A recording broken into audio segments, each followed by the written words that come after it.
Welcome back to my channel. I know it's been like a million years since I did my like second video. But ciao. You know, there's not been much to talk about, but I'm just gonna jump straight back into it. And you know, I feel like everyone's been feeling this nostalgia for shows. Everybody, if you like going to shows, which I love, you are feeling this nostalgia right now because it's been about 9 months now. We've been to no shows, we've been nowhere. If you are going to a show, the whole setup is completely different. You probably have to stand in your own section, or I'm not really sure. I haven't been to any shows this year since like the beginning of this year, and even the show that I went to at the beginning of this year wasn't like a real show. Was Wale this year? I'm not sure if I went to Wale this year, but I think, pardon me, yes, I definitely went this year. That was definitely this year. Yeah, that was good, but like that's the only show I've been to this year. Like that's just crazy. That's crazy to me. Wow. Anyway, let me jump straight into it. So I'm gonna do a series, three years back, you know, a little quick throwback series of the best shows of 2017, 2018, 2019. Today's one will be top shows of 2017, my favorite. And this is probably my favorite year of shows because everything that came out in 2016 slapped so much. So when it came to 2017 for the show, emotional. No, it was a great time. It was a great time. I used to have a really good time like outside. But anyways, so let me get into it. I don't want this to be a long video, but yeah, I'm just gonna do my top 5 performances of 2017. Now 2017 was an amazing year. 2016 though, musically, was an even more amazing year, which led 2017 to have the shows that it did. 2017 was the year that Frank went to Lovebox, Solange was at Lovebox, Mac Miller was at Lovebox. It was a great year in terms of like music. It was great. Yeah, the Migos came, Travis came, the internet, but I've seen them like this is like the first year in 3 or 4 years that I have not seen the internet perform live. Once. Last year I saw them twice. I love them. Like I genuinely like them. The least of my 5 favorite ones, Migos. Now, with Migos, the reason why I love this show a lot, it was great. It was good vibes. Now I went with a group of friends, a group of my, like at this time I had a solid girl group that we used to always go out, you know, uni times in it. We used to always go out together, always do things together. It was just so much fun. So we went to Migos, and the thing is, yeah, I remember like 2017 times we would go to shows, we would be completely twisted. I have to be honest. We were drunk. We were drunk. It was just good vibes. Like, oh my gosh. I miss it. I miss it. It was such a good time. So, Migos at this time, the year before Culture had just been released. Let me give y'all some contextual I don't know, I'm thinking of it in evidence. No, some background information. So the year before, I'm not really sure what else was, but Culture was really big for Migos. If you're not a Migos fan, then yeah, you should check it. Well, if you are a Migos fan and you don't know about Culture, then you're not a Migos fan. But if you, yeah, you should just know about Culture. Anyways, Culture was amazing. So everyone was really excited about this show, and I think this was back when shows used to sell out. I don't know if shows still sell out and I'm just better at buying tickets, or shows don't really sell out anymore. But I had no problem. I did have some issues, but we got the tickets in the end. So it was at one of my favorite venues. It was at Brixton Academy. If you go to shows, if you go to Brixton, you know exactly where I'm talking about. Top right corner, right by the stage. I was there. I've got some beer. We've got Offset. We've got Takeoff. Yes, Takeoff is probably my favorite Migo, by the way. But it was such a great show. It was full of energy. It was great vibes. I think so many people had come for this show because at the time they were so popping. People had come from all over the country. People had probably come from like their unis to come to this show because it was going to be that event. It was that kind of show. The song selection that they did was mostly culture stuff. They did do the token songs from before that everyone knew. That show was fantastic. It was a great show, and I would give it a solid 8 out of 10. Solid. The only thing I will say, as I mentioned, the reason why I even mentioned that is when we used to go to the shows and we used to be a little bit waved, I found it difficult sometimes to breathe. And this was one of those days, especially with Brixton Academy. What happens is tall men will come and stand in front of you and be putting their shoulder on your small ass head. And it's like, I'm small, but I'm still a human being. Like, why are you putting your shoulder on my head? Then they realize, they'll be like, oh, I'm so sorry, I'm so sorry. Like, why are you trying to put your shoulder on someone's head anyway? Your elbow, I mean. Your elbow. I said shoulder like 10 times. Oh, why are you trying to put your elbow on someone's head, man? That's some weird behavior. That's the only thing. I mean, but at those kind of shows, like, yeah, Migos, Kai, Travis, whatever, the kind of energy that it is, like, it's just so many guys. Usually there's just so many guys, so it just feels like you have to fight in the show, or you'll be turning up like there'll be a mosh pit, but it's like they are going crazy. So you know, if you're going in there, you have to be ready to throw hands, like, if anything. And more time I was almost like in squabbles with people, or guys would push me and then they would be, oh my god, yo girl, I'm so sorry. It's like, bro, I'm just here trying to have a good time as well, so why are you, like, just relax a little bit. Like, yes, we're in a mosh pit, have a good time, but I don't know, man, it's the way certain people mosh pit that it's just not. But it was a great show, I have to say. I had a great time. Next to it in the list, Adidas EQC, I think it was. Adidas EQC, I think it was. But they did a collab, and for this collab show, it was free ticket. The tickets were free, and it was on Dice, I remember at the time. And there was like a whole week's worth of different shows and events going on, but I think each day they had different people performing in the evening. And on the day that me and my friend went, we didn't even know, but Gigs was performing. Like, so you got a ticket to go inside for free, and then 2 free drink tokens. Sounds like my kind of party. No, KMT was not out at this time, so he performed other songs that he had done, but I think there was a song at that time that I loved. Do you know what it was? Gigs and that guy, what's his name, JME. Man, don't care about it. That was my song back then. So when Gigs did that song, yeah, oh my god, it was crazy. My wig almost came off. It was amazing. It was a great experience. So that was like probably the next best show of that year. I'm sure it was that year, I think so. But yeah, it was the next best show of that year. The energy, you know, the energy was great. It was free, and free drinks as well. The whole vibe, it was just a vibe. It was a vibe, you know. It was one of those kind of scene-y motives. That was the only thing I would say about it that was kind of annoying. But the next show that I would say was probably like my favorite was The Internet. Okay, so this internet show that I went to in 2017, I didn't buy the tickets. I remember the person surprised me with the tickets, and so I was super excited to go. I remember I just got to the show and it was like, I love them so much. It was so great. The show was so good. It was my first internet show, so I was in awe with Sid. I was in awe with Steve, with all of them. They were amazing. They performed beautifully. But yeah, the internet were great. Performance was amazing. And for the internet was more of an experience, you know, because it's not like so much of a lit kind of show, so they have to put on an actual show. What I love about the internet shows is that they always give each other a chance to showcase their individual music, because they all make music outside of the band.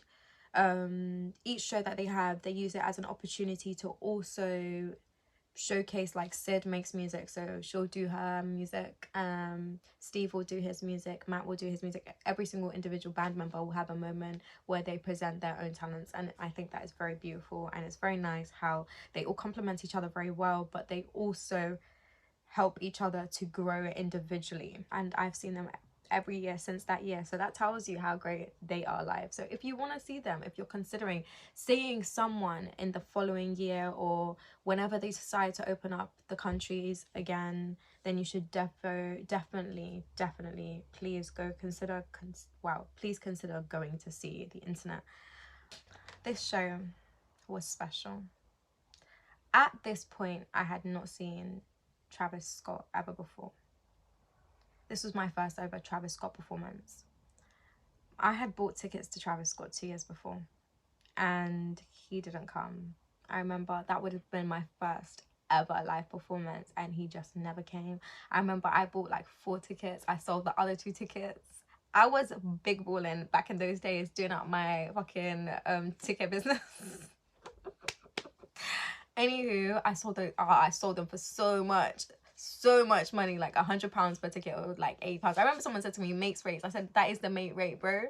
Yeah, it was a great time. It was a crazy time trying to get that ticket, for us to end up not even having a show that year. But that year instead, he released my Lamborghini skirt, Birds in the Trap segment night. Now, he said that he had postponed the tour because of the album, and when I heard the album, it was actually 1050% worth it. It was so worth it. And although I didn't even want to listen to the album at first because I was so mad that he had cancelled the show, it was so worth it. When I listened to that album, I can't go back to the person I was before I listened to the album because it's so good. Being a Travis Scott fan from day one is probably one of the most satisfying things I've ever experienced, because I have not seen success in such a way. Like, I watched him go from SoundCloud to literally winning or being nominated for Grammys and getting album of the year or #1 album for weeks. Congrats to Travis. But this show was crazy. I couldn't breathe. It was so good though. It was just crazy. It was too good. Do you know what I mean? It was too lit. He did Goosebumps like 3 times. That was a common thing that he would do at shows. He did all of the songs that I wanted to hear. The only things I would love for Travis to go back and do, like, I don't know, some more of the songs from like days before Rodeo and stuff like that. Even though he did like maybe 1 or 2 songs, like since Quintana Part 2 or whatever, and maybe Mamacita, stuff like that. And what's that song with the 1975? That's one of my favorite songs. So yes, he did so many songs that was so amazing. The only thing is, it was too crazy. The show was too crazy. I could not breathe. Like, the same issues with people, with, you know, guys being the predominant listeners of Travis Scott, especially at the front of the show, because I was in the same place. It was in the same place. It was at Brixton Academy. So I was in the same place at the front in the corner on the right. I really got trampled on almost. Like, I'm small, so I had people with their elbows on my head. My phone got lost at one point. My shoe came off at one point. Almost everyone I know that went to this show has a very similar story. My shoe got lost, my phone got lost. Everybody I know, like, I know at least 3 people whose phone got lost, their shoe got lost, and they almost got lost at that show. So, I mean, it was crazy. I lost all my friends.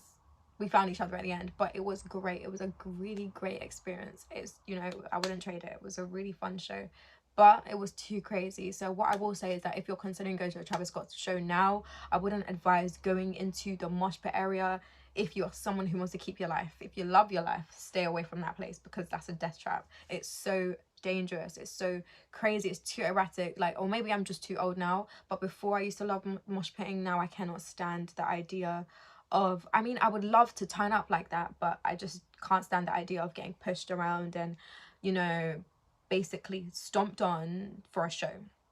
It's not worth it. Not worth it at all.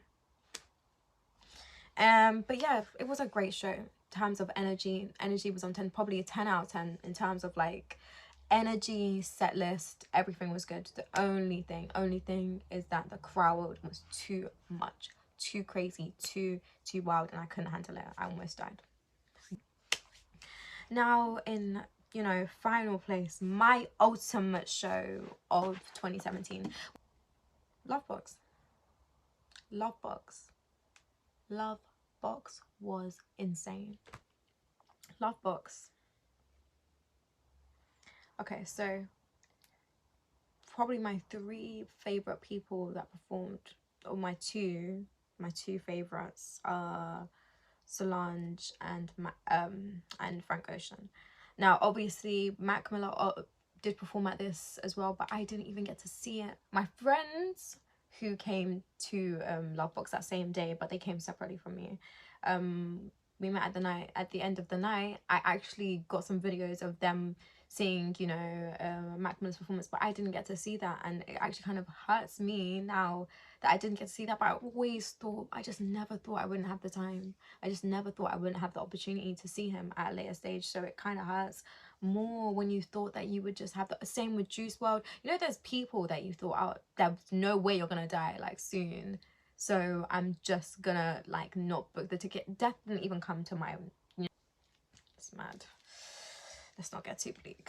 But yeah, so it was a great I had an amazing show. So first of all, the stage that I was at, it was a stage that was sponsored by someone, but at this stage it had most of like the soul, R&B kind of acts, because Lovebox is a really big mixture of different types of acts. Like you'll be getting a lot of house or different types of genres basically. So at my stage it was meant to be Mick Jenkins. It was meant to be Mick Jenkins. Rayblack performed, but Mick Jenkins couldn't because they didn't come to pick him up on time or something. There was just some issues with his car. I was really upset about that, because he is one of my favorites. Also, The Waters is one of my favorite albums. Loved it. 2016 classic, or 2014 classic, maybe even. Wow, crazy. Anywho, yeah, Rayblack performed. Kate Renata performed. That was amazing. I love Kate Renata. Who else performed? Solange performed. What's his name? Sampha performed as well. Do you know, the only thing I would say about Lovebox and, you know, the stage setup is that the problem is once you get in there, you cannot get out. You cannot leave. If you leave, you're not getting back in, because the crowd just starts to build up. So my friend had come early and I had worked my way through the crowd to where he was, which was at the very front in the middle. Now, maybe towards the end, when it was getting close to Solange's performance, because hers was last after all these people, and then Frank was going to be final on the main stage. But my friend needed to wait like maybe 10 minutes before Solange, and it was peak. Me and Solange connected. It was crazy. She looked at me and she was just basically saying like, I love you. And she came down and she stood right in front of me, and it was just, oh, it was so crazy. It was a great show. I had an amazing time. And do you know what's mad? I thought I imagined it as well. Like my friend was like, he looked at me like, I was like, did she just? It was crazy. I had a real fangirl moment. But anyway, it was a really, really great show. You know, she did everything from her previous work to, at this point, A Seat at the Table had come out the year before. It was an amazing album as well, a classic. The show was just unbelievable. And then obviously Sampha being there at the same festival, he actually came out and did Don't Touch My Hair with her, and it was a really amazing moment. I had an amazing time at that stage. So yes, Lovebox I think is a great festival for people to go to if they're considering. But finally, on the main stage of Lovebox, Frank Ocean. It doesn't even feel like it happened. It doesn't feel like it was real. I need to stop touching my hair, sorry. It doesn't feel like it was real. It doesn't feel like it was a real thing, something that actually happened. It feels like it was my imagination when I think about the Frank Ocean show. It was so amazing. Frank came out late, which was better because Solange, or most of the stages, the one that most people were at was Solange by the end of it. Solange's stage was a good 10-minute walk from the main stage. So by the time we got to the main stage, you know, everyone was kind of waiting, and then Frank came out and he did Biking. That was the first song he did, I remember. At the time, I didn't really listen to Biking too much before the show. So I remember being there like, oh my God, this is amazing. I need a moment to really get myself together. But I actually started crying almost straight away. It was so good. Then he did Self-Control. I cried the every step of that song. I was in tears. It was crazy. I love him. I love Frank. Like, I don't have any other explanation for that. I love Frank. I do. So I cried for the entire of that. I really did. I cried. Then the next song was Nikes, I believe. Nikes, was it Nikes? Yeah, the one with the change. Yeah, it changed. Yes. Oh my god, the transition. The transition had like flashing lights in Nikes. Beautiful. Every time. There was a good solid period of time after that album till now, to be honest, that when I listen to that album, and particularly certain songs on that album, that I end up in tears, because it's just such a great memory for me. And that's why I love going to shows. Honestly, this is one of the main reasons why. When I think back, or when I go and watch those videos from that day from Lovebox, and I'm just like, oh my god, it was so good. How is he so talented? How was the show so amazing? And just the whole experience, really. The whole experience. One thing I will say is, if you're going to do festivals, that you should have money. You can't even take food in. So just be, you know, stacked up. Just make sure you got some money with you, because not having money, especially for like a festival, doesn't really work out. And to be honest, in life, you know, it's difficult. Trust and believe. Needless to say, why Lovebox was my favorite of all of those shows, but it just really holds a special place in my heart, considering, you know, the whole setup, the lineup was amazing, the people who performed, the actual performances were amazing, the performers really brought it, and Frank does not disappoint. So he lives up to his name. There's a reason why he is one of the most sought out artists, you know, for performances and also for albums. Like, please, can you release the next one? But there's a reason why he's so sought out. He's so talented, and no one brings it like that. No one's doing it like that. But yeah, honestly, that was the top 2017 shows for me. Now you can, you know, let me know what your top 2017 shows were, and what your favorites were, who you're missing seeing on stage at the moment the most. Thank you for watching, and make sure you go subscribe to my channel. So take care, and I hope you guys have a wonderful week.